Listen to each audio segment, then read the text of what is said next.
Olá, alunos! Hoje vamos falar sobre leitura, compreensão e interpretação de texto, uma competência essencial para quem vai fazer concurso, para quem vai fazer Enem.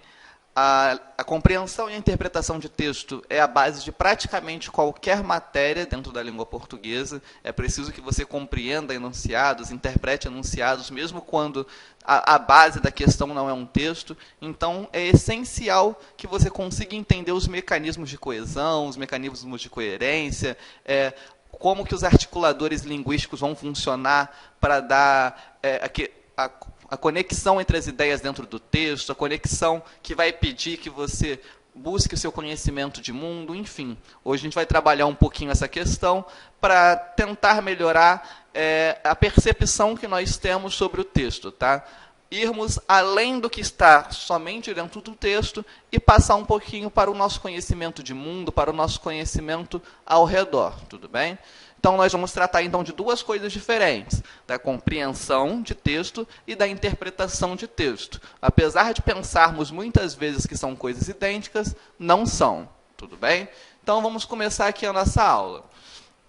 Nós temos aqui a diferença entre compreensão e interpretação, que eu já soltei o spoiler aí, que são coisas diferentes, ok? Então, eu tenho aqui a compreensão de texto aborda o entendimento do texto em si. A resposta para a questão estará no texto base da questão. Então, eu tenho isso aqui, ó.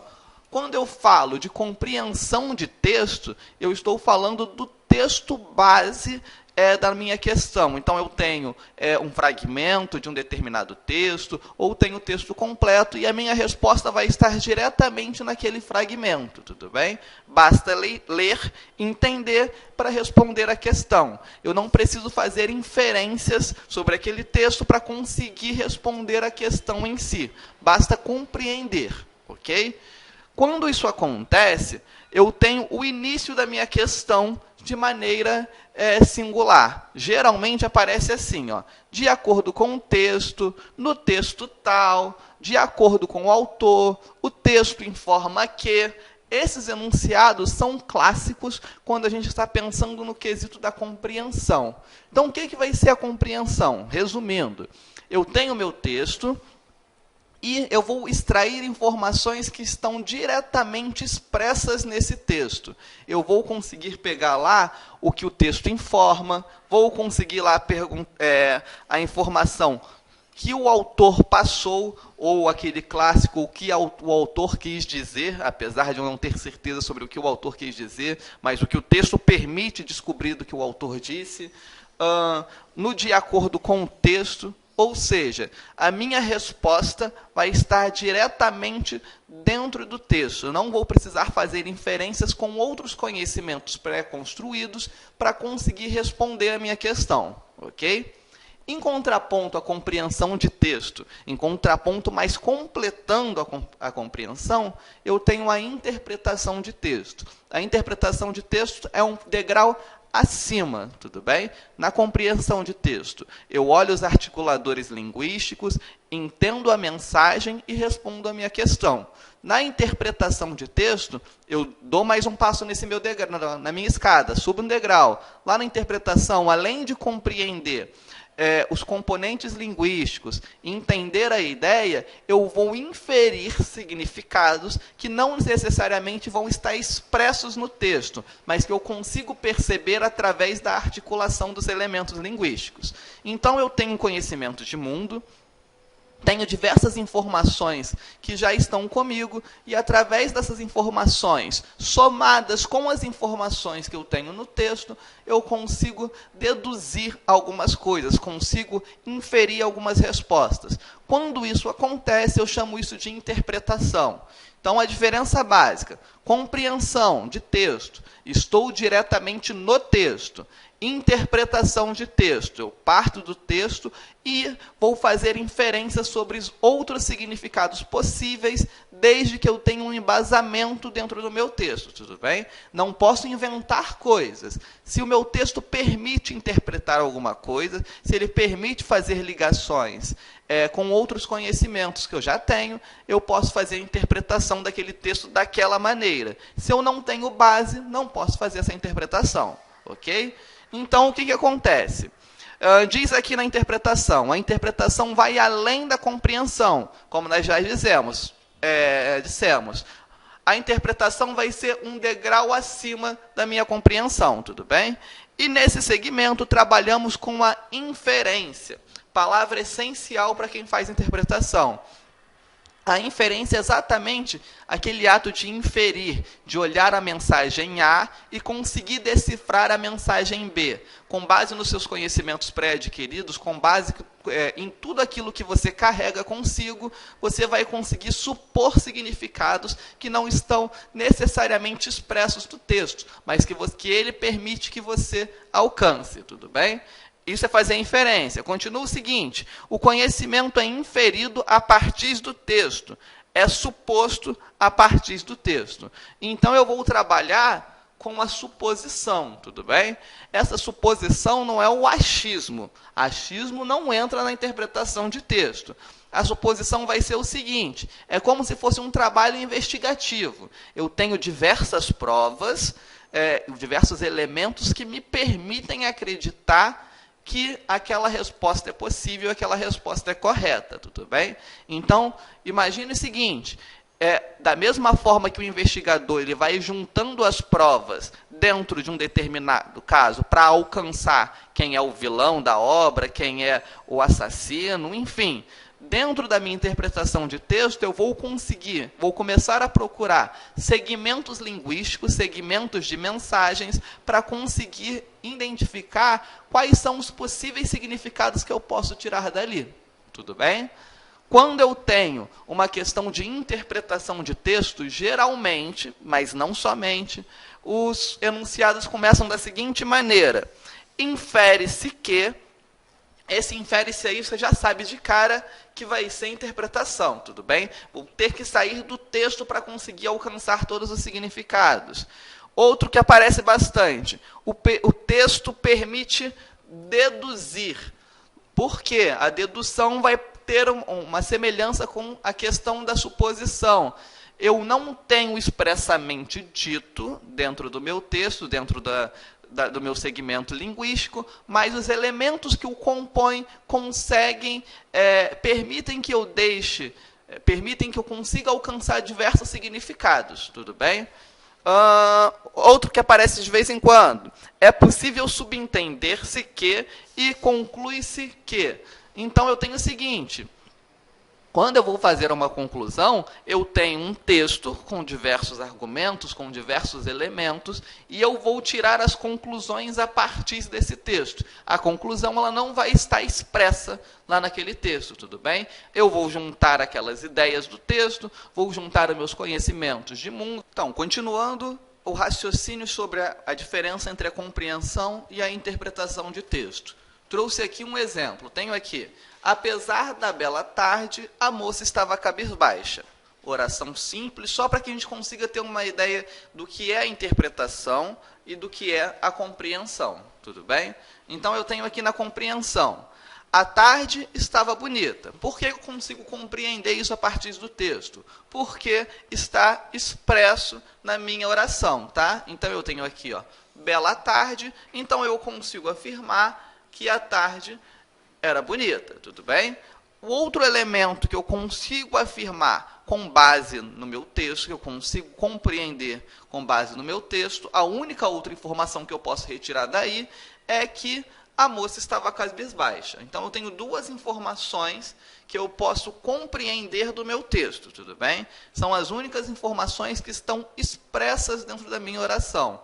Todo o demais que parte dessas informações vão ser inferências, então vão ser interpretações dessa minha oração. Essa é a diferença. Então, eu tenho aqui as minhas interpretações. A mulher estava triste, chorosa.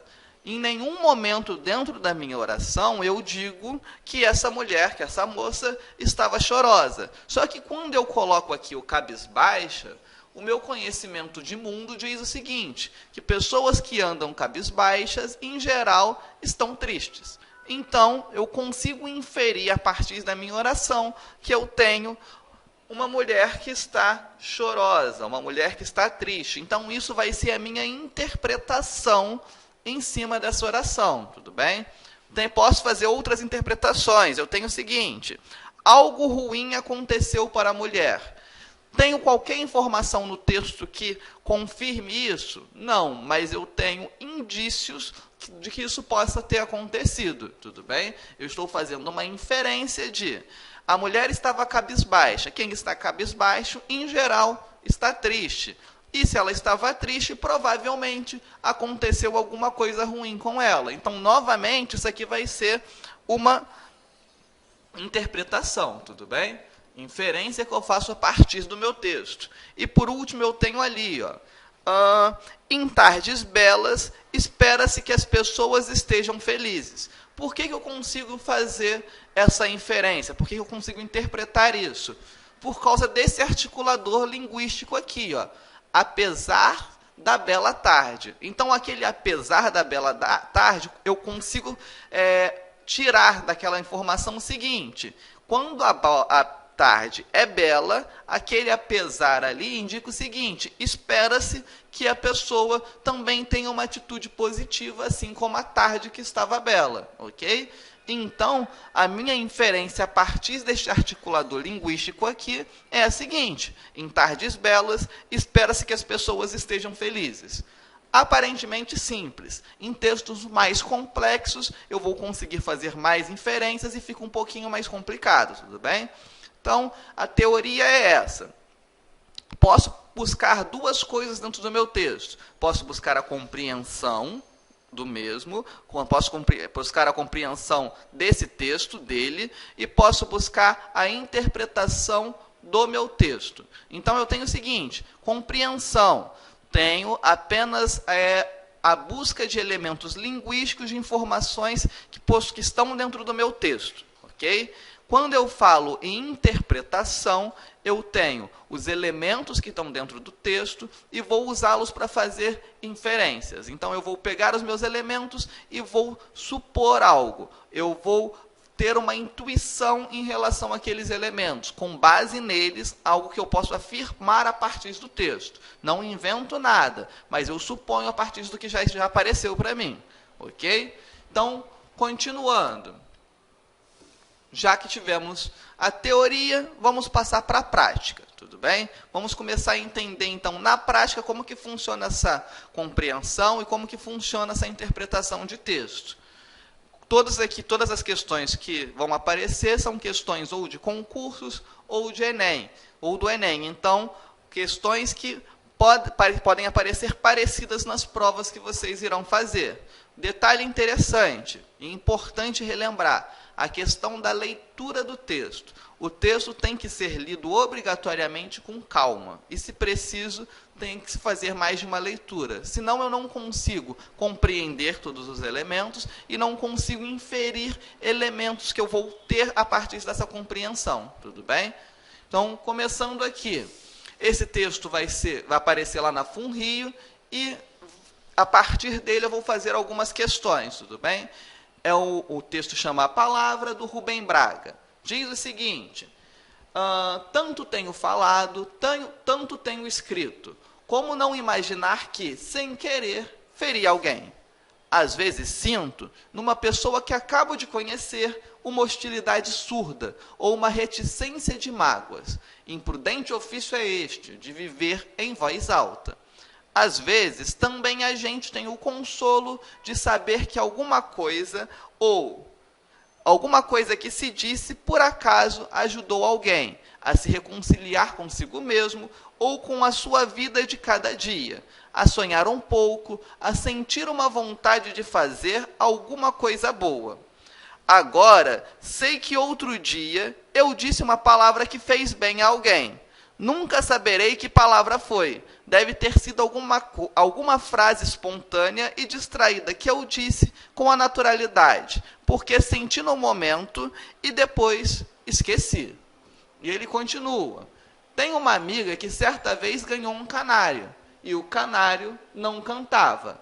Deram-lhe receitas para fazer o canário cantar, que falasse com ele, cantarolasse, batesse alguma coisa ao piano, que pusesse a gaiola perto quando trabalhasse em sua máquina de costura, que arranjasse para lhe fazer companhia algum tempo, outro canário cantador.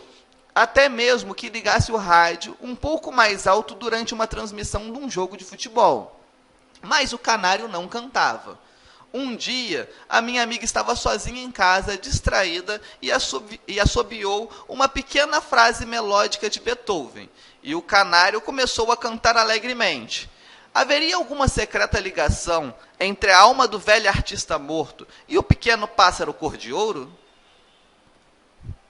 Alguma coisa que eu disse distraído, talvez palavras de algum poeta antigo, foi despertar melodias esquecidas dentro da alma de alguém. Foi como se a gente soubesse que, de repente, num reino muito distante, uma princesa muito triste tivesse sorrido. E isso fizesse bem ao coração do povo, iluminasse um pouco as suas pobres choupanas e as suas remotas esperanças. Então, terminamos o texto. O que eu tenho aqui nessa crônica do Rubem Braga? Ele vai fazer o seguinte, ele vai começar a refletir sobre a arte que ele domina, a arte de escrever. E ele diz o seguinte, quando você escreve, você está pensando em voz alta. Então, todos os seus pensamentos, os seus sentimentos vão parar no papel.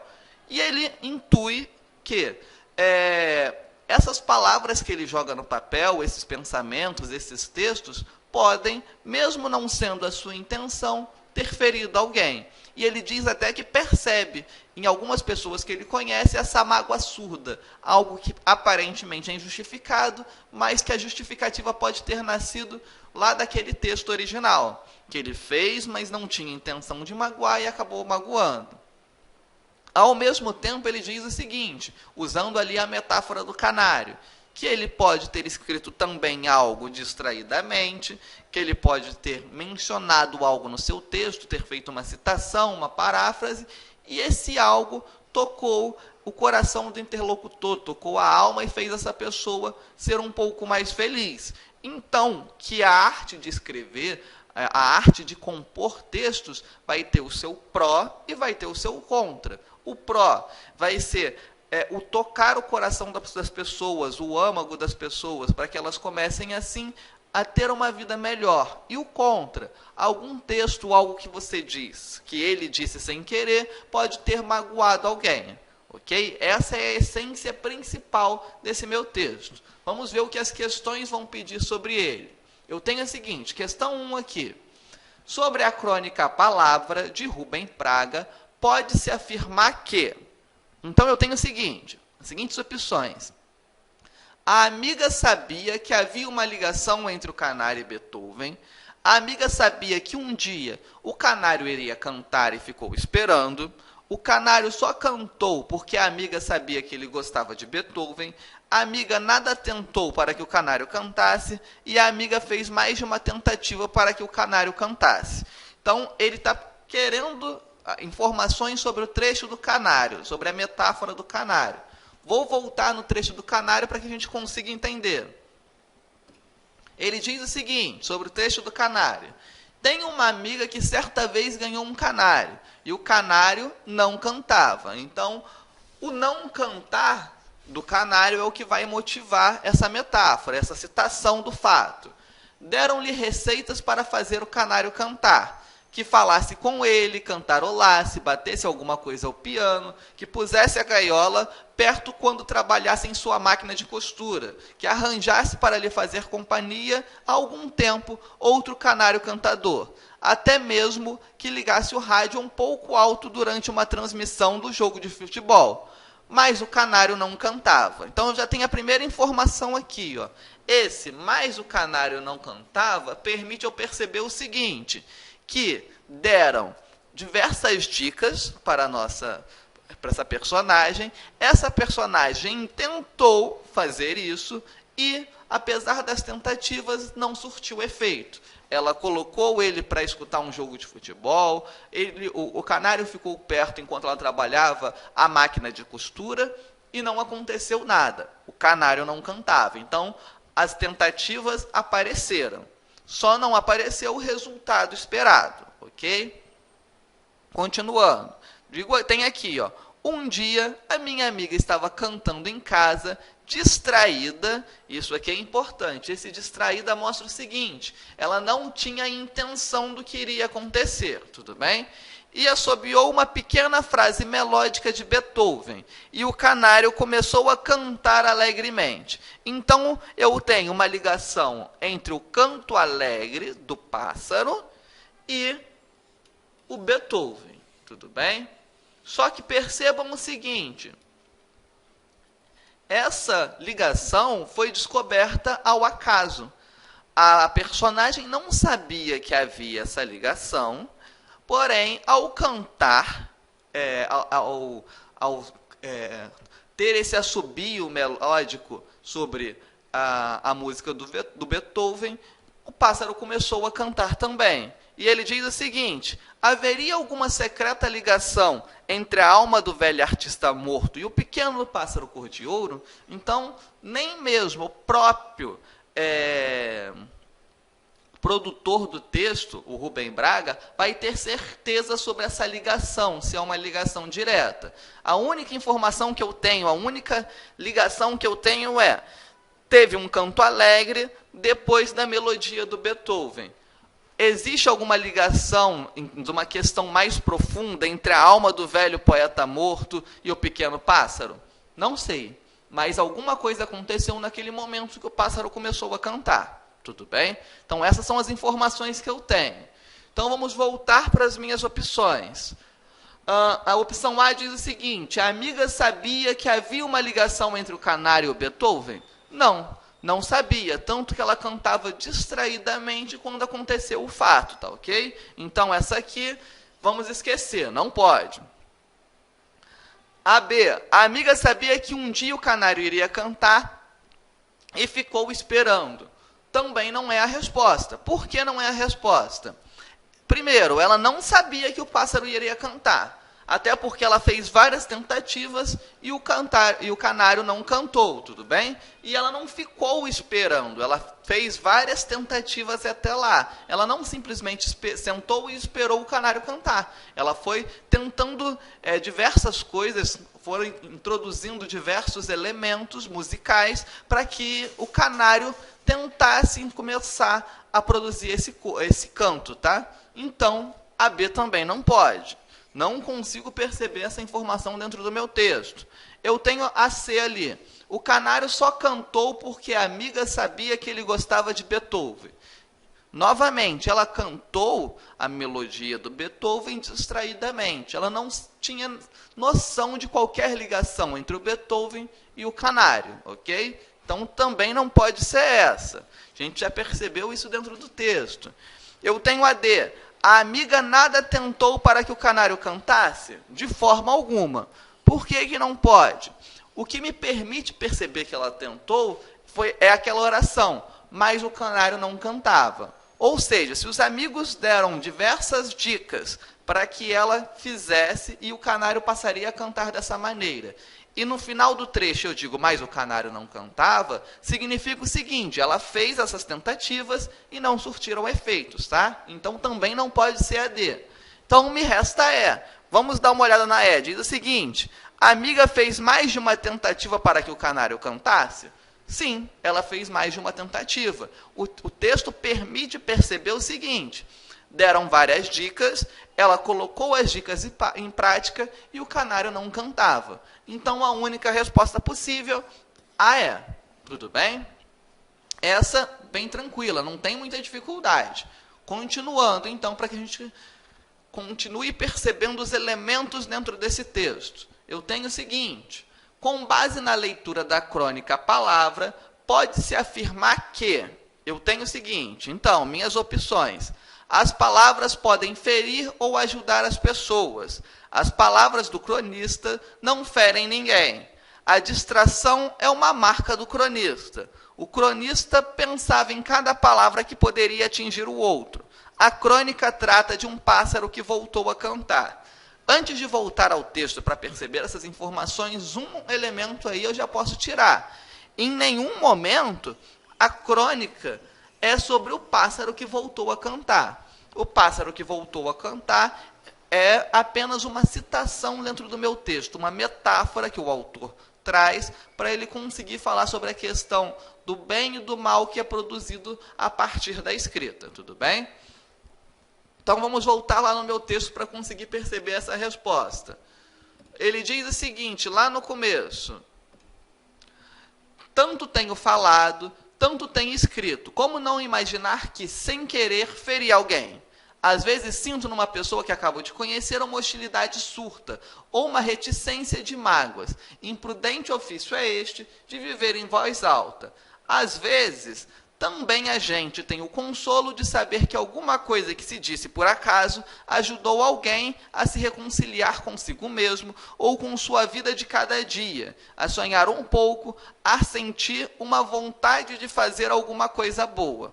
Então, só nesses 2 primeiros parágrafos eu já consigo perceber o seguinte: as palavras podem ferir, tudo bem, e as palavras também podem trazer consolo.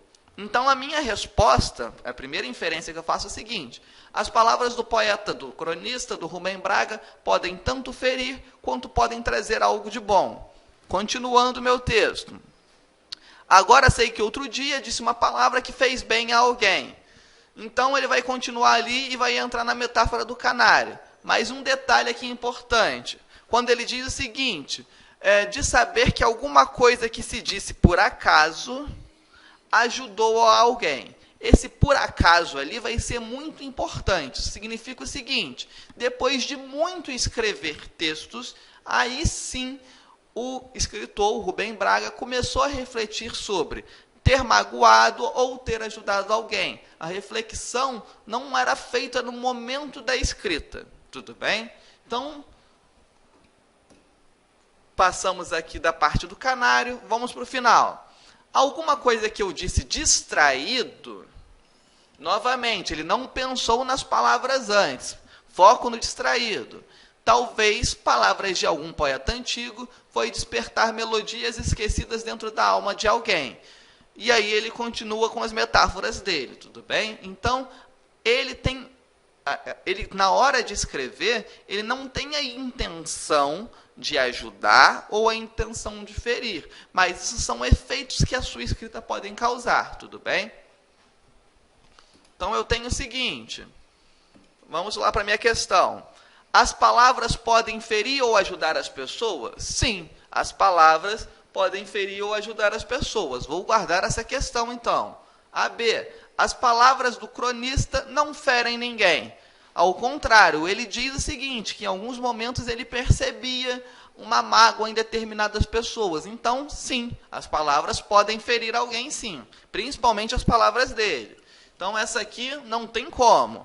A C, a distração é uma marca do cronista? Não posso afirmar isso. A única coisa que ele afirma é que ele pode ter dito alguma coisa distraída e que machucou ou ajudou alguma pessoa, mas eu não posso colocar a distração como uma marca geral dele, tudo bem? Então, não tem como afirmar isso. Essa também não pode.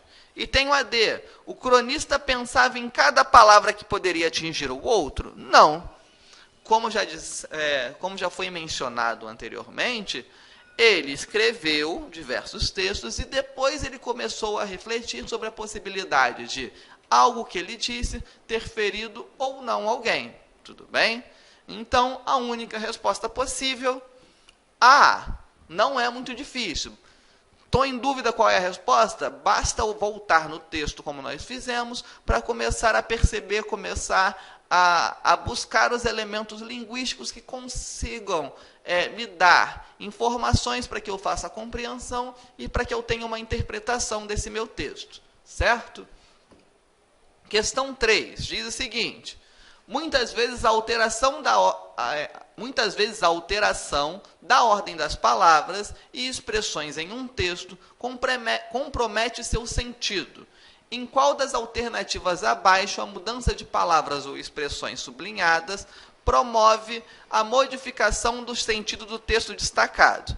Então, o que eu vou ter é o seguinte: eu vou ter que fazer a interpretação, na verdade, a compreensão, vou ter que fazer a compreensão de textos de trechos específicos. Eles vão mudar a ordem para que eu perceba se teve alguma mudança de sentido ou não. Tudo bem? Então, eu tenho a primeira aqui, ó. Foi como se a gente soubesse que, de repente, num reino muito distante, uma princesa triste tivesse sorrido. E depois ele disse, foi como se a gente soubesse que, de repente, uma princesa muito triste, num reino muito distante, tivesse sorrido. Apenas mudou a posição dos termos dentro da oração, mas o sentido continuou o mesmo. Não tem nenhuma mudança de sentido perceptível aí, tudo bem? Então, não é essa. Na B, que arranjasse para lhe fazer companhia algum tempo outro canário cantador. E eu tenho na próxima, que arranjasse outro canário cantador para lhe fazer companhia algum tempo. Continuo tendo a mudança da ordem dos elementos linguísticos, mas o significado é preservado, tudo bem? Eu continuo tendo um canário cantador que deveria ser colocado junto com aquele primeiro canário para ajudá-lo a cantar. Não tenho nenhuma mudança de sentido. Na C, tem o seguinte, às vezes também a gente tem o consolo de saber que alguma coisa que se disse por acaso ajudou alguém. E depois eu tenho o seguinte, às vezes também a gente tem o consolo de saber que coisa alguma que se disse por acaso ajudou alguém. Tem um probleminha aí, perceberam esse problema? A alteração da ordem de uma palavra aí deu um sentido diferente às orações. Prestem atenção no seguinte, às vezes também a gente tem o consolo de saber que alguma coisa que se disse por acaso ajudou alguém. E embaixo eu tenho, às vezes também a gente tem o consolo de saber que coisa alguma. Qual é a diferença de alguma coisa para coisa alguma? Em alguma coisa eu tenho um número de elementos, esse número de elementos, essa coisa, não está definida. Então, eu não sei exatamente o que eu disse, mas eu disse algo. Quando eu tenho coisa alguma é igual a nada. Então, nesse caso aqui, ó, ele não disse nada, tudo bem? Simples assim. Então, ali a mudança da posição dos elementos dentro da minha ordem sintática vai causar um significado diferente, tudo bem? No primeiro caso, eu tenho ali uma coisa indefinida, mas que foi dita, e no segundo, coisa alguma, não tem nada, tudo bem? Então, a mudança dá um significado diferente. Vou continuar lendo as opções, mas a gente já sabe qual é a resposta. A resposta é a C. Na D diz o seguinte, imprudente ofício é este de viver em voz alta. E na próxima, ofício imprudente é este de viver em voz alta. Tem alteração da ordem, mas o significado continua o mesmo. Na E, batesse alguma coisa ao piano e batesse ao piano alguma coisa. Também é o mesmo significado, não há diferença alguma, tudo bem? Apenas tenho a inversão da ordem dos elementos linguísticos, mas o significado é preservado. Essa também foi bem tranquila, basta perceber na posição se a posição dos elementos vai interferir no sentido. Não tem muita dificuldade, é questão de atenção, tudo bem? Próxima questão. Vamos começar com outro texto agora, um texto da FGV. Diz o seguinte, a natureza remodelada, também questão de concurso. Eu tenho o seguinte texto, a evolução não é só aquela força que dá origem aos mamutes e dinossauros ao longo de milhões de anos. Ela está agora aí ao seu lado, e pelo que os cientistas estão descobrindo, de uma forma cada vez mais rápida. Basta alguma coisa dificultar a vida de uma espécie, o que os biólogos chamam de pressão seletiva, então vamos marcar aqui a pressão seletiva, para que ela seja forçada a se adaptar ou a desaparecer. Então vamos parar aí no texto rapidinho. Eu estou falando o seguinte, antigamente eu pensava que, antigamente podia-se imaginar que a evolução era exatamente aquilo que transforma uma espécie na outra e que deu o fim nos mamutes. Porém, não é só isso. É isso que ele está querendo dizer. ela está agora aí ao seu lado. E pelo que os cientistas estão descobrindo, de uma forma cada vez mais rápida.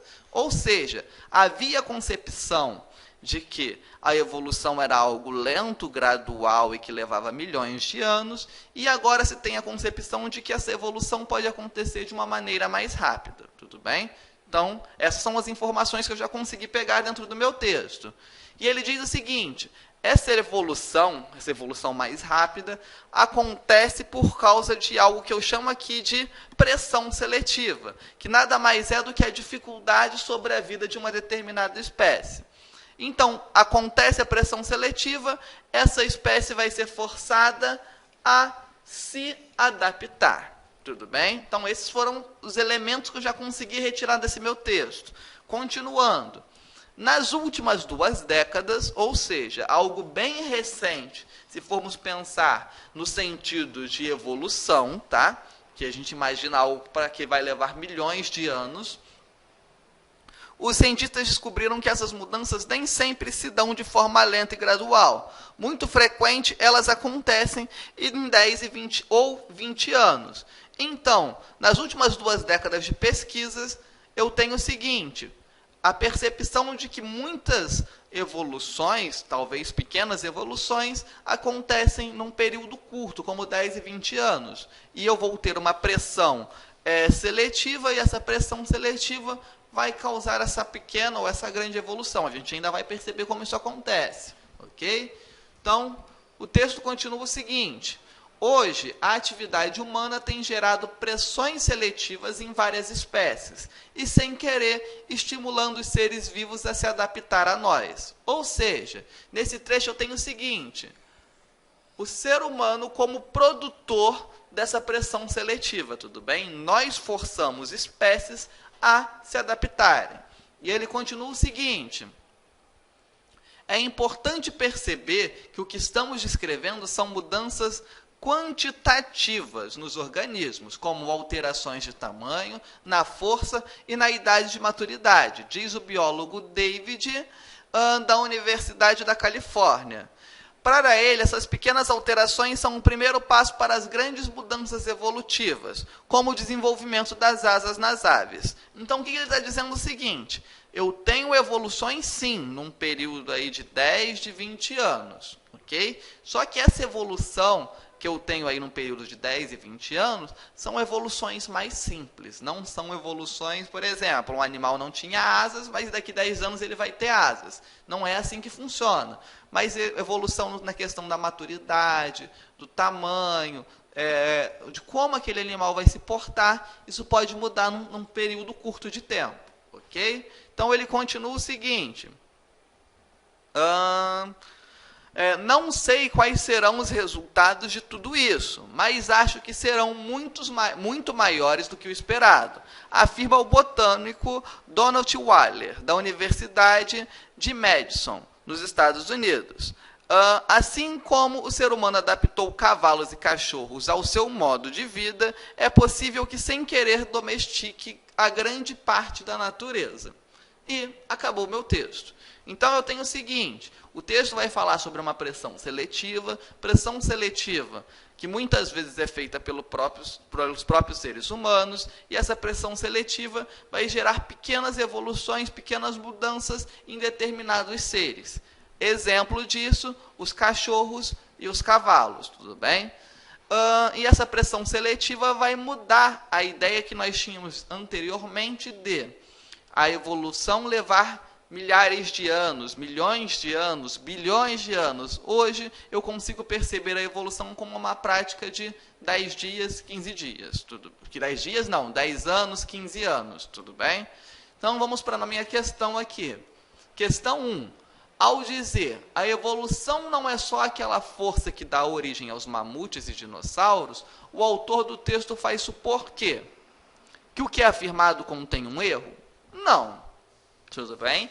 Ele não está dizendo que a evolução não dá origem ao mamute ou ao dinossauro. Ele não está dizendo necessariamente que isso tem um erro, tá?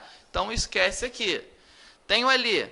Há algo mais que precisa ser dito? Sim, há algo mais que precisa ser dito.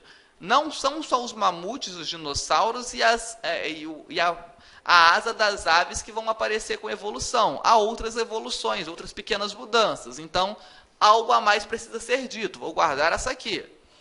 Os conhecimentos da evolução se restringem ao passado? Não mesmo. Ao contrário, ele diz o seguinte, que a evolução continua presente. Tudo bem? Na D, eu tenho, a evolução não foi claramente explicada? Não posso dizer isso. A evolução foi explicada, sim, contudo, entretanto, há outros elementos que também podem ser explicados, algo que a gente não tinha conhecimento antes e passa a ter conhecimento agora. Mas dentro do que já se conhecia, foi sim perfeitamente explicado, tudo bem?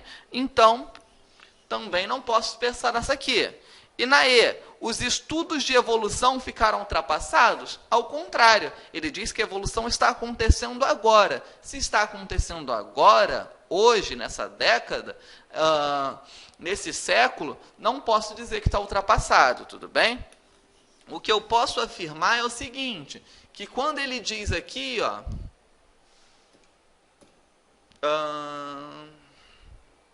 vamos voltar para o texto.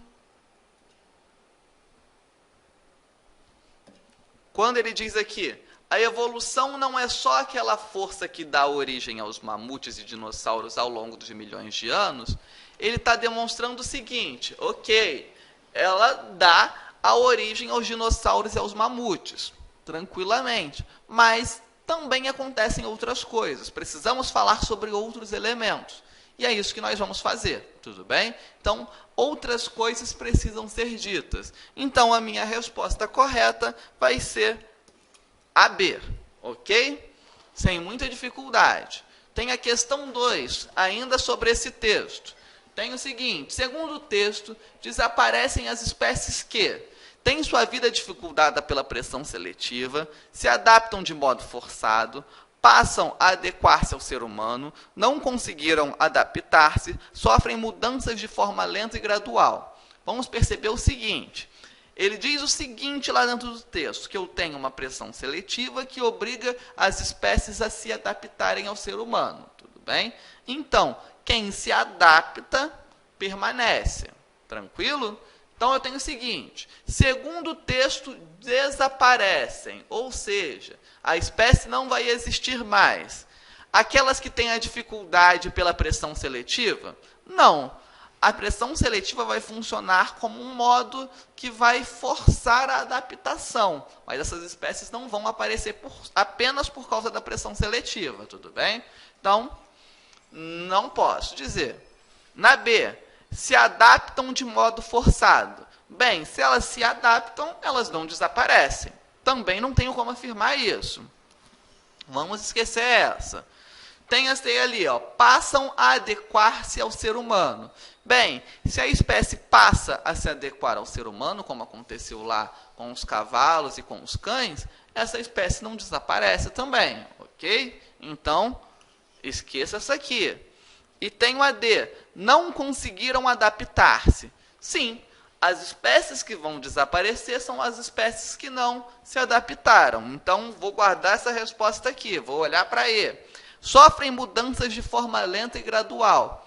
Se as espécies sofrem mudanças de forma lenta e gradual, essas espécies podem até se transformar em outras, mas elas permanecem de alguma maneira. Então, elas não vão desaparecer. Tudo bem? Então, também não posso marcar essa aqui. A única resposta possível é as espécies que não conseguiram se adaptar, elas vão desaparecer. Percebam o seguinte, se eu já tenho um pré-conhecimento, se eu tenho um conhecimento de mundo um pouco maior sobre biologia, sobre a questão da evolução, essa questão se torna ainda mais fácil. Mesmo sem ter lido o texto, eu conseguiria inferir qual era a minha resposta, tudo bem? Então, é importante ter um conhecimento de mundo, mesmo quando ele não é necessariamente importante para aquela questão, tá? Então, o conhecimento de mundo vai facilitar a minha compreensão e a minha interpretação de texto. Mas, professor, como que eu vou adquirir esse conhecimento de mundo? Lendo bastante, pesquisando bastante, lendo informações que não são tão usuais no dia a dia. Então, Tá, não uso física no meu dia a dia, pelo menos não os cálculos, não a teoria. Não uso biologia no meu dia a dia, pelo menos não a teoria biológica, mas é importante conhecer, porque isso vai te ajudar no futuro, seja na prova ou seja em questões até de outra disciplina, tudo bem? Continuando aqui, questão 3. Nas últimas 2 décadas, os cientistas descobriram que essas mudanças nem sempre se dão de forma lenta e gradual. Muito frequente, elas acontecem em 10 ou 20 anos. Infere-se desse segmento do texto que. Então, eu vou pedir o quê? A interpretação, a inferência a partir desse segmento. Então, vamos ler com calma e atenção o segmento. Nas últimas 2 décadas, ou seja, nos últimos 20 anos, os cientistas descobriram que essas mudanças nem sempre se dão de forma lenta e gradual. Então, eu consigo perceber o seguinte: antes, se pensava que a mudança era feita de forma lenta e gradual. Agora, eu já consigo perceber o quê? Que nem todas as mudanças são lentas e graduais. Existem mudanças mais rápidas. Minha primeira percepção é essa. Ele diz o seguinte: muito frequentemente elas acontecem em 10 ou 20 anos. Ou seja, essa mudança não vai acontecer mais em bilhões de anos, em milhões de anos. Ela pode acontecer em 10 ou 20 anos. Então, desse segmento, eu posso dizer o seguinte: posso dizer que nas últimas 2 décadas as mudanças não ocorreram de forma lenta e gradual? Vamos pensar sobre isso. As mudanças evolutivas só eram vistas como lentas e graduais? Vamos pensar também. As mudanças evolutivas jamais ocorreram de forma lenta e gradual? Vamos pensar. E a D e a E? Na modernidade, as mudanças evolutivas só ocorrem em 10 ou 20 anos, só nas últimas 2 décadas as mudanças ocorreram em 10 e 20 anos. Então, vamos começar a eliminar as mais fáceis, tá? Então, eu tenho aqui, só nas últimas décadas, as mudanças ocorreram em 10 a 20 anos. O texto não diz isso. O texto permite que você infira o seguinte: essas mudanças sempre ocorreram, só que nós só conseguimos perceber essas pequenas mudanças nos últimos 20 anos, que foram quando pesquisas começaram a ser feitas nesse sentido, tudo bem? Então, essa aqui já elimino. Tenho ali na D. Na modernidade, as mudanças evolutivas só ocorrem em 10 ou 20 anos? Não. Ele diz o seguinte, que agora nós percebemos que também existem mudanças nos últimos 10 ou 20 anos. Mas essas mudanças não são exclusivas nesse período de tempo. Ok? Então, esquece essa aqui também. C. As mudanças evolutivas jamais ocorreram de forma lenta e gradual? Não, também não pode ser. As grandes mudanças ocorrem de forma lenta e gradual. As pequenas mudanças que não. Agora vamos para A e para B, que elas são um pouquinho mais complicadas. Vamos perceber ali qual é a mais correta, a mais verdadeira. Eu tenho o seguinte: nas últimas 2 décadas as mudanças não ocorreram de forma lenta e gradual. Detalhe aqui, as mudanças não ocorreram de forma lenta e gradual. Bem, ele diz o seguinte: nas últimas 2 décadas, nós tivemos pequenas mudanças, sim, mudanças mais ágeis, mas essas mudanças vão se traduzir posteriormente em mudanças grandes, mudanças mais lentas e mudanças graduais. Então, não necessariamente essa aí é verdadeira, tudo bem? As mudanças lentas estão acontecendo também, a gente só não consegue perceber agora essas mudanças. E na B, as mudanças evolutivas só eram vistas como lentas e graduais? Sim. Eu consigo ter certeza sobre isso no seguinte segmento. Nas últimas décadas, os cientistas descobriram que essas mudanças nem sempre se dão de forma lenta e gradual. Então, pelo texto e pelo fragmento, eu percebo o seguinte: antes, a mudança lenta e gradual era o esperado. Agora, eu sei que existem mudanças mais rápidas. Então, antigamente eu só conhecia as mudanças lentas e agora eu também conheço as mudanças rápidas. Então, a correta é a B. Tudo bem? Continuando. Na questão 4, ainda sobre o último texto, diz o seguinte: uma prova atual da pressão seletiva é a adaptação de cavalos e cachorros, a domesticação de grande parte da natureza, a nossa adaptação aos seres vivos em geral, as alterações do tamanho e forma de todos os seres vivos, o desaparecimento de asa nas aves. Então eu tenho aqui, ó, o aparecimento de asas nas aves é uma questão de pressão seletiva? Não, é uma evolução lenta, é isso que ele diz dentro do texto. Então, esqueço essa. A próxima aqui. As alterações do tamanho e forma em todos os seres vivos. Ele no texto não diz da alteração de forma em todos os seres vivos. Ele diz em alteração de forma de alguns seres vivos. Então, não posso marcar essa aqui também. Ok? Tenho na C. A nossa adaptação aos seres vivos em geral. Não. Ele vai dizer o seguinte: nós, humanos, vamos exercer a pressão seletiva e os seres vivos vão se adaptar a nós. Então, é o contrário, ok? Se é o contrário, essa aqui também não pode ser marcada. Tenho aqui a domesticação de grande parte da natureza. Ele fala sim no texto sobre a domesticação de grande parte da natureza. Só que o detalhe é o seguinte: ele não diz que essa domesticação já aconteceu. Ele diz o seguinte: se a pressão seletiva continuar, eu posso acabar domesticando grande parte da natureza, mas isso não aconteceu ainda. Se não aconteceu, também não posso colocar essa resposta. Então, a prova atual da pressão seletiva é a seguinte: a adaptação de cavalos e cachorros. Esses cavalos, esses cachorros se adaptaram a nós devido à pressão seletiva. Tudo bem? Então, resposta correta, A. Vou aqui para a minha questão 5. Os cientistas cujas declarações estão presentes no texto têm a utilidade de. Então, eu tenho ali, dentro do meu texto, algumas citações. Por que essas citações aparecem? Vamos pensar. Eles demonstram as dúvidas dos cientistas sobre o caráter da evolução? Não. Essa citação, ao contrário, vai falar exatamente sobre como a evolução é feita. Então, não é essa a resposta. Indicar as preocupações da ciência moderna em países mais desenvolvidos? De forma alguma. Em nenhum momento no texto fala sobre preocupações da ciência e nem fala sobre países desenvolvidos, ok? Então, para ser, mostrar exemplos de pesquisas úteis que devem ser feitas? Não, ele também não fala sobre a questão das pesquisas úteis ou pesquisas inúteis. Ele fala simplesmente sobre a questão dessa pressão seletiva que está acontecendo. Tenho aqui na D, dar autoridade e credibilidade ao que foi dito no texto?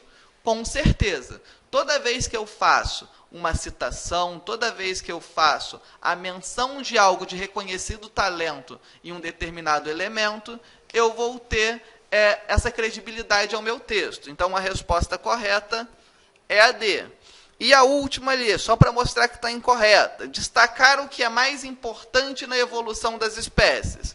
Não, ele fala da evolução de uma maneira geral, mas não faz gradação do mais importante para o menos importante. Tudo bem? Então, questão 6 ainda sobre o texto anterior. Eu tenho o seguinte: a alternativa que mostra a substituição de um termo por outro que altera o sentido original é. Então, eu vou fazer o seguinte: eu vou ler a minha oração, vou olhar o termo que está ao lado para ver se substitui o sentido original, parecido com uma das questões que nós fizemos anteriormente, tudo bem? Então, eu tenho aqui, aquela força que dá origem aos mamutes, e tenho ali substituição pelo gera. O gera, ele vai ser similar ao que dá origem? Sim, então eu posso substituir e dizer o seguinte: aquela força que gera os mamutes. Tranquilamente, a substituição não vai alterar o sentido, são semelhantes, tudo bem? Então, tenho na segunda, ao longo de milhões de anos, e por substituir por no decorrer de. Então, se eu digo no decorrer de milhões de anos, também tem o mesmo sentido de ao longo de milhões de anos. Também não é esse que vai apresentar problema. Tenho na C, essas mudanças nem sempre se dão de forma lenta. E vou substituir por raramente. Então, pensa o seguinte, essas mudanças nem sempre se dão de forma lenta e essas mudanças raramente se dão de forma lenta. Alterei o sentido. Quando eu digo nem sempre se dão de forma lenta, às vezes dão e às vezes não se dão de forma lenta. Quando eu digo as mudanças raramente se dão de forma lenta, eu estou dizendo o seguinte, dificilmente essas mudanças vão acontecer, tudo bem? Dificilmente essas mudanças vão acontecer de forma lenta. Então, o significado é diferente e a minha resposta a C. A D diz o seguinte, para ele, essas pequenas alterações, segundo ele, essas pequenas alterações, mesma coisa ainda, mesmo sentido. E na E, é possível que ele, sem querer, domestique. E vou substituir esse sem querer por involuntariamente.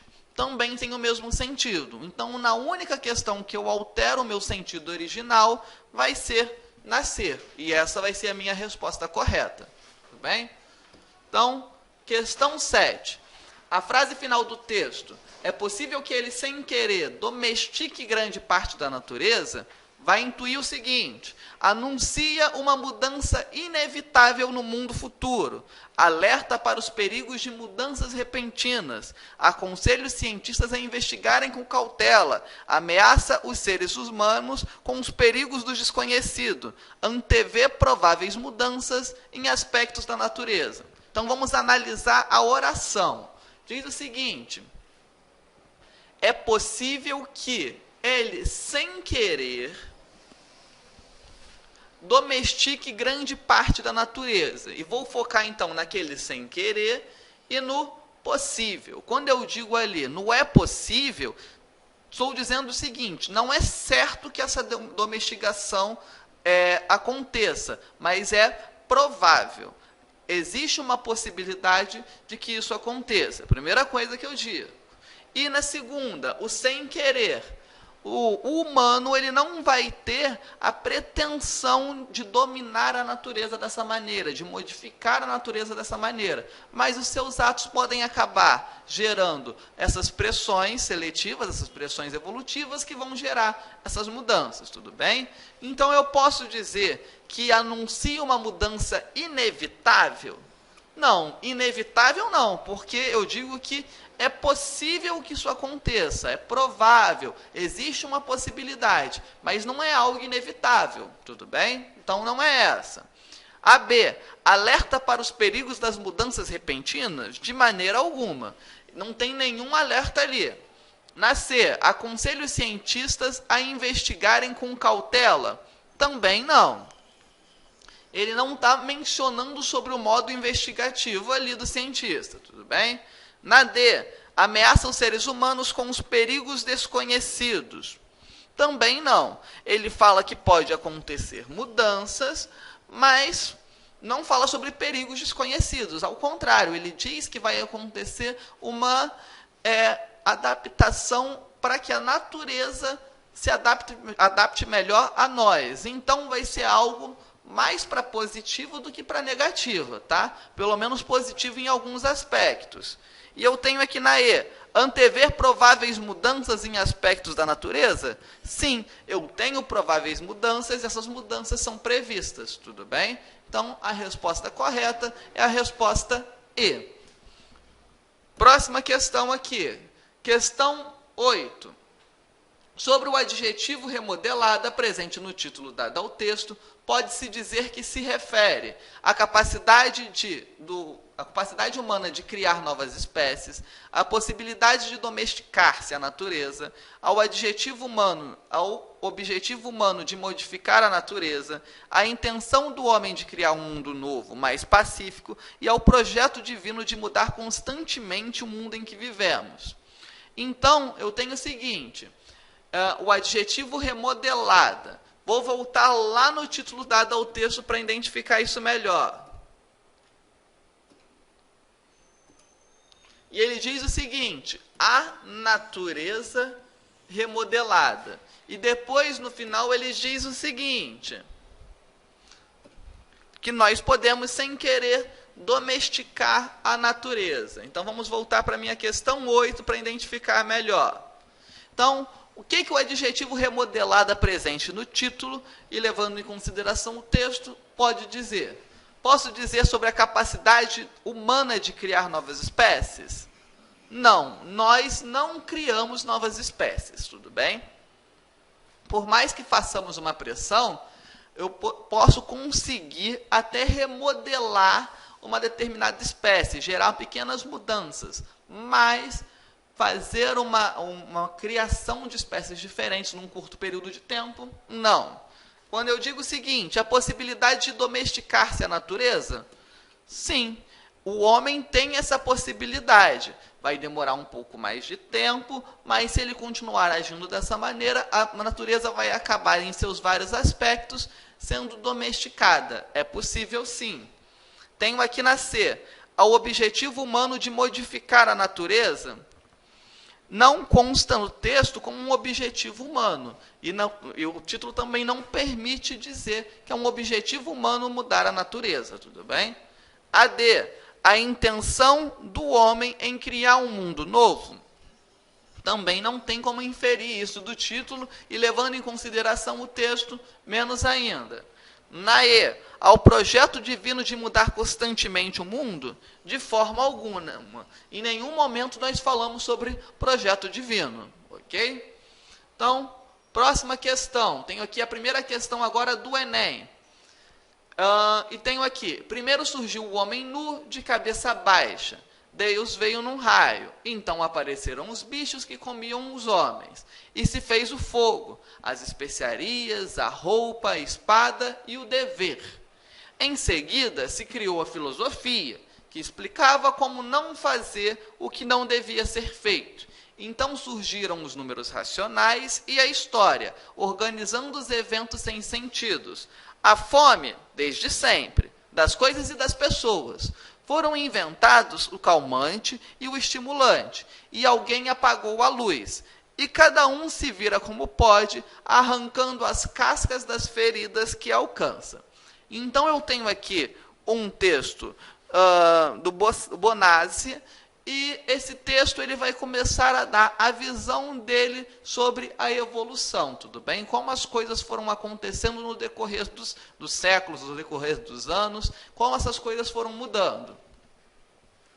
Tenho aqui minha questão. A narrativa enxuta e dinâmica de Fernando Bonazzi configura um painel evolutivo da história da humanidade. Nele, a projeção do olhar contemporâneo manifesta uma percepção que recorre à tradição bíblica? Não. Em nenhum momento ele se refere à Bíblia dentro do texto dele, ok? Então essa não pode. Desconstrói o discurso da filosofia a fim de questionar o conceito do dever? Vamos voltar na parte que ele fala da filosofia. Em seguida se criou a filosofia, que explicava como não fazer o que não devia ser feito. Então, minha opção, desconstrói o discurso da filosofia a fim de questionar o conceito de dever? Não, ele menciona que a filosofia foi criada e qual era o objetivo dela no momento. Mas em nenhum momento ele desconstrói, em nenhum instante ele desconstrói a questão filosófica ali por trás, ok? Isso não aparece. C, resgata a metodologia da história para denunciar as atitudes irracionais? Bem, em nenhum momento ele vai ter ali uma questão de resgatar a metodologia da história. Até porque ele faz uma interpretação livre da evolução ali. Não tem uma metodologia histórica de ação A, que vai gerar por vários fatores sociais a ação B, que vai gerar por vários fatores sociais a ação C, e daí por diante. Isso não aparece, ok? Na D, transita entre o humor e a ironia? Sim, vamos continuar. Para celebrar o caos da vida cotidiana. Então, vamos perceber se ele fala da vida cotidiana no final. Então surgiram os números racionais e a história, organizando os eventos sem sentido. A fome desde sempre. A fome é algo que já está mais na nossa atualidade. Das coisas e das pessoas. Foram inventados o calmante e o estimulante. Também já estamos falando do cotidiano. E alguém apagou a luz. E cada um se vira como pode, arrancando as cascas das feridas que alcança. Então, cada um se vira como pode, alcançando as cascas das feridas como alcança, ele está falando do presente, está falando da vida cotidiana, ok? E está falando sobre as dificuldades. Então, eu tenho a minha resposta aqui, ó. Ele transita entre humor e ironia? Sim, ele faz isso. E ele faz isso para celebrar o caos da vida cotidiana. Minha resposta é a D. Mas vamos dar uma olhada na E de toda forma. Satiriza a matemática e a medicina para desmistificar o saber científico. De maneira alguma. Em nenhum momento ele quer desmistificar o saber científico. Em nenhum momento ele questiona a matemática, nem nada do gênero. Ok? Continuando, então. Próxima questão do Enem. Eu tenho o seguinte. Riscar o chão para sair pulando é uma brincadeira que vem dos tempos do Império Romano. A amarelinha original tinha mais de 100 metros e era usada como treinamento militar, imitações reduzidas do campo utilizado pelos soldados e acrescentaram numerações nos quadrados que deveriam ser pulados. Hoje, as amarelinhas variam nos formatos geométricos e na quantidade de casas. As palavras céu e inferno podem ser escritas no começo e no final do desenho, que é marcado no chão com giz, tinta ou graveto.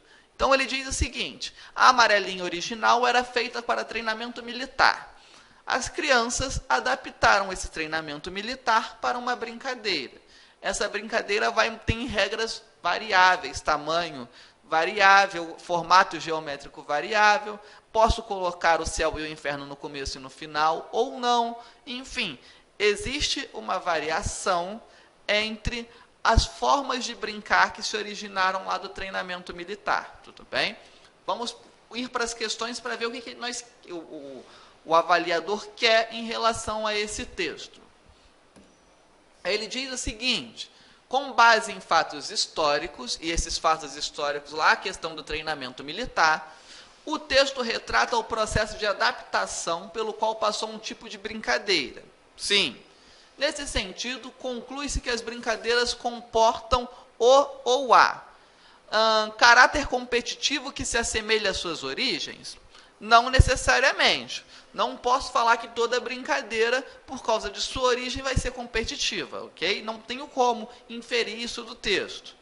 Na B, delimitação de regras que se perpetuam com o tempo. Também não.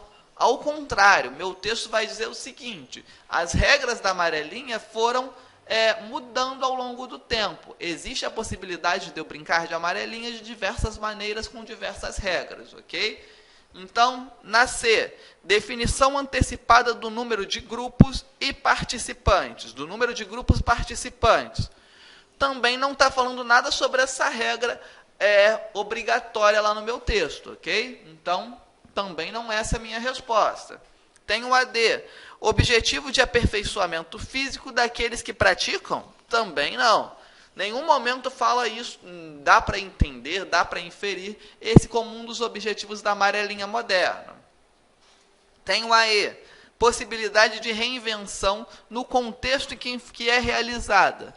Sim, o texto fala exatamente isso, sobre a brincadeira ter um surgimento específico, nesse caso, de um treinamento militar, e ela ir se reinventando ao longo do tempo. Ok? Continuo aqui, questão 3, do Enem. Por que as formigas não morrem quando postas em forno micro-ondas? Vamos lá. As micro-ondas são ondas eletromagnéticas que com frequência muito alta, ou melhor, desculpem. As ondas micro-ondas são ondas eletromagnéticas com frequência muito alta. Elas causam vibração nas moléculas de água, e é isso que aquece a comida. Se o prato estiver seco, sua temperatura não se altera. Da mesma maneira, se as formigas tiverem pouca água em seu corpo, podem sair incólumes. Já um ser humano não se sairia tão bem quanto esses insetos dentro de um forno de micro-ondas superdimensionado. A água que compõe 70% do seu corpo aqueceria. Micro-ondas de baixa intensidade, porém, estão por toda parte, oriundas da telefonia celular, mas não há comprovação de que causam problemas para a população humana. Então, qual é o objetivo desse meu texto aí? Informar e ensinar como funcionam essas micro-ondas, tudo bem? E ele dá dicas, ele mostra como funcionam essas micro-ondas nas formigas e no ser humano, para nós termos uma dimensão de como exatamente isso vai funcionar dentro dessa nossa estrutura das micro-ondas, ok?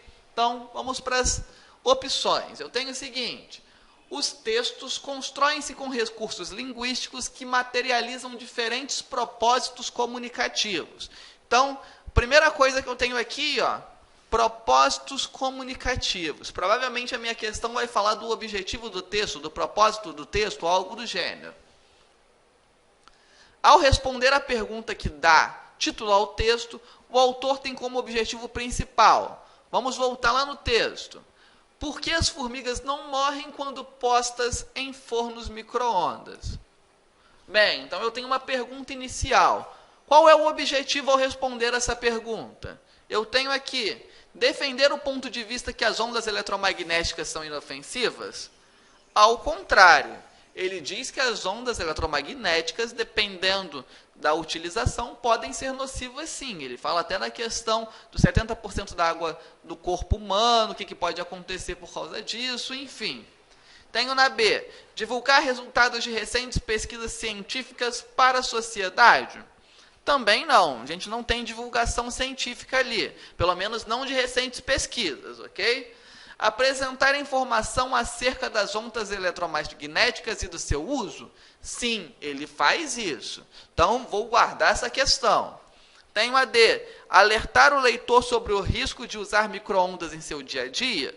Não, em nenhum momento ele vai alertar sobre o risco, até porque ninguém entra dentro de um micro-ondas, ok? Da E, apontar diferenças fisiológicas entre formigas e seres humanos? Não, a diferença fisiológica entre formigas e seres humanos mencionadas no texto é só para mostrar que o micro-ondas pode ser potencialmente perigoso para algumas pessoas e não para as formigas. Vai depender do uso que se dá. Mas a ideia mesmo do texto é explicar como essas ondas, como essas micro-ondas vão funcionar. Ok? Então, a minha resposta é a C. Próximo aqui, questão 4, também do Enem. Diz o seguinte: rede social pode prever desempenho profissional, diz pesquisa. Então, eu tenho, pense 2 vezes antes de postar qualquer item em seu perfil nas redes sociais.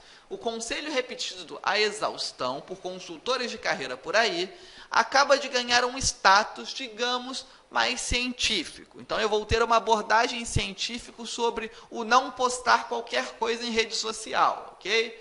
De acordo com os resultados de pesquisa, uma rápida análise de perfil das redes sociais pode prever o desempenho profissional do candidato a uma oportunidade de emprego. Para chegar a essa conclusão, uma equipe de pesquisadores de Illinois, de Evansville e de Auburn pediu a um professor universitário e 2 alunos para analisarem perfis de um grupo de universitários. Então, eu tenho ali, eles pediram um grupo de pesquisadores e alunos para checar universitários em questão dos perfis sociais, tudo bem? Então, eu vou pensar o seguinte: eles vão analisar esses perfis para ver se encontram alguma coisa com base científica que possa justificar isso de não se deve postar qualquer coisa em rede social. Eles chegaram às seguintes conclusões. Após checar fotos, postagem, números de amigos e interesses por 10 minutos, o trio considerou itens como consciência, afabilidade, extroversão, estabilidade emocional e receptividade. 6 meses depois, as impressões do grupo foram comparadas com a análise de desempenho feita pelos chefes dos jovens que tiveram seus perfis analisados. Os pesquisadores encontraram uma forte correlação entre as características descritas a partir dos dados da rede e o comportamento dos universitários no ambiente de trabalho. Então, ficou comprovado o seguinte, ou pelo menos se teve a possibilidade de dizer o seguinte, que, com base naquilo que você posta, é possível prever o seu comportamento no ambiente de trabalho. Então, determinadas coisas não devem ser postadas nas redes sociais, ok? Então, eu tenho aqui, as redes sociais são espaços de comunicação e interação online, que possibilitam o conhecimento de aspectos da privacidade de seus usuários. Segundo o texto, no mundo do trabalho, esse conhecimento permite, tenho aqui, a. Identificar a capacidade física atribuída ao candidato, b. Certificar a competência profissional do candidato, controlar o comportamento virtual e real do candidato, avaliar informações pessoais e comportamentais sobre o candidato, aferir a capacidade intelectual do candidato na resolução de problemas. Então, eu tenho o seguinte, ele quer saber se as redes sociais, conhecimento de aspectos da privacidade dos usuários. Então, a privacidade é exposta nas redes sociais. E essa privacidade que vai ser exposta pode inferir pode gerar ou pode permitir que conheçamos determinadas características que irão aparecer no ambiente de trabalho. Ok? Então, vamos perceber que características são essas, analisar uma a uma. Identificar a capacidade física atribuída ao candidato? Não. No texto ele não está falando sobre capacidade física, tudo bem? Lá na B, certificar a competência profissional do candidato? Mais ou menos por aí, mas não é isso. Ele não diz aqui no texto que o candidato vai ser mais ou menos competente. Eles vão analisar outras coisas, a questão da consciência, da afabilidade, da extroversão, estabilidade emocional, enfim. Essa questão está mais próxima da verdade do que a A, mas ainda não é essa. Tenho aqui a C. Controlar o comportamento virtual? Não. O objetivo não é controlar o comportamento virtual. A gente prevê determinadas características a partir do comportamento virtual. Tenho a D. Avaliar informações pessoais e comportamentais sobre o candidato? Bem, sim. Então, eu tenho o seguinte. A partir da análise de consciência, afabilidade, extroversão, estabilidade emocional e receptividade. São os elementos que vão ser analisados. Então, eu tenho, sim, como avaliar as informações pessoais que vão ser encontradas lá no ambiente, porque nós vamos ter a privacidade dos usuários, as pessoas vão demonstrar a sua privacidade através da rede social, e também vou ter a questão comportamental, que vai aparecer lá na nossa pesquisa. Então, a resposta D. E na E, aferir a capacidade intelectual do candidato na resolução de problemas. Não é essa a resposta. Lá não fala sobre capacidade intelectual da mesma forma que não fala sobre capacidade física. Então, pode esquecer essa aqui, que está incorreta. Ok? Vamos, então, para a última questão, para que a gente consiga perceber mais um pouquinho como funciona essa questão da interpretação de textos. Tudo bem? Provavelmente agora vocês já estão feras em análise de textos. Tenho aqui um texto do Graciliano Ramos. Diz o seguinte: exímio senhor governador, trago a vossa excelência um resumo dos trabalhos realizados pela Prefeitura de Palmeira dos Índios em 1928. Aí eu tenho aqui a supressão de uma determinada quantidade de coisas e tenho administração. Relativamente à quantia orçada, os telegramas custaram pouco. De ordinário, vai para eles dinheiro considerável. Não há vereda aberta pelos matutos que a prefeitura do interior não ponha no arame, proclamando que a coisa foi feita por ela. Comunicam-se as datas históricas ao governo do estado, que não precisa disso. Todos os acontecimentos políticos são badalados. Por que se derrubou a Bastilha? Um telegrama. Por que se deitou pedra na rua? Um telegrama. Por que o deputado F esticou a canela? Um telegrama. Então, o que eu tenho aqui? A gente começa o texto com uma estrutura de um texto formal e depois eu tenho uma articulação de elementos informais. Então, o esperado era que se continuasse com aquela articulação de elementos formais, até porque eu estou me dirigindo a uma pessoa de importância pública, tudo bem? Então, vamos ver o que a questão quer. O relatório traz a assinatura do Graciliano Ramos, na época prefeito de Palmeira dos Índios, e é destinado ao governo do estado do Alagoas. De natureza oficial, o texto chama a atenção por contrariar a norma prevista para esse gênero, pois o autor... Então, primeiro detalhe, é um texto de natureza oficial, ou seja, um texto que você espera uma escrita voltada para a norma culta, tá? Mas ali nós tivemos um uso coloquial da linguagem. Vamos perceber o que a gente pode afirmar sobre isso. O autor fez o que no texto? Emprega sinais de pontuação em excesso? Não tem nada que eu possa afirmar isso. Recorre a termos e expressões em desuso? Também não. Português ali está normal para a época. Apresenta-se na primeira pessoa do singular para conotar a intimidade com o destinatário? Bem, vamos lá. Não. Apesar dele aparecer aqui, esse aqui, o trago a Vossa Excelência, eu trago, não é essa possibilidade. Por quê? Ele apresenta-se na primeira pessoa, mas o objetivo não é para dar a ideia de intimidade, é simplesmente para falar o seguinte: estou trazendo aqui a satisfação, dando satisfações, demonstrando tudo o que aconteceu no meu município. Não necessariamente vai dar uma ideia de proximidade, até porque ele foi muito formal no início do texto, ok? Então, vou embora com essa questão. Tenho a D. Privilegia o uso de termos técnicos para demonstrar conhecimento especializado? Ao contrário, ele evita a utilização de termos técnicos, ok? E tenho aqui na E. Expressa-se em linguagem mais subjetiva com forte carga emocional. Sim, exatamente.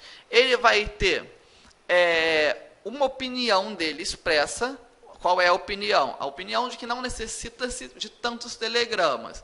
E ele vai fazer isso de maneira subjetiva. Ou seja, ele vai utilizar a linguagem de uma maneira mais próxima à linguagem coloquial, uma maneira mais individualista, numa estilística mais voltada para da forma que ele quer escrever e não como a norma prevê, para demonstrar sua insatisfação com o que tem sido feito. Então, essa é a resposta, tudo bem? Terminamos, então, as questões que eu separei para que possamos fazer a interpretação e a compreensão. Nós tivemos as primeiras questões voltadas para concursos públicos e as demais para o Enem, para conseguir alcançar as várias possibilidades que nós podemos ter dentro das provas de interpretação e de compreensão de texto. Acredito que esse conteúdo, apesar de não resolver todos os problemas, vai ser meio caminho andado. Por quê? Você tem aqui a resolução das questões, tem a técnica, tem a observância de como isso é feito. Mas você só vai ficar bom de verdade em interpretação de texto interpretando textos. Então, como que eu treino, como que eu estudo e como que eu melhoro na interpretação de textos, agora que eu já tenho a técnica? Vou fazer o seguinte: procurar provas anteriores e resolver as questões. Vou ler textos em jornais, vou ler livros, vou ler textos escritos, que são importantes, e vou começar a querer tentar inferir significados deles. Vou começar a prestar mais atenção nos elementos que eu posso retirar desses textos. E aí sim, você vai ficar bem próximo da qualidade que a gente espera de um candidato para concurso, de um candidato para Enem, tudo bem? Não é só saber a teoria e assistir a essa aula, que ajudou muito, mas não fecha o ciclo. O ciclo fecha também com um estudo próprio sobre a resolução das questões de interpretação de texto e também de compreensão do texto, tudo bem? De toda maneira, acredito que a aula vai contribuir grandemente para a sua formação e te espero na próxima aula com novos conteúdos de língua portuguesa e literatura. Até mais!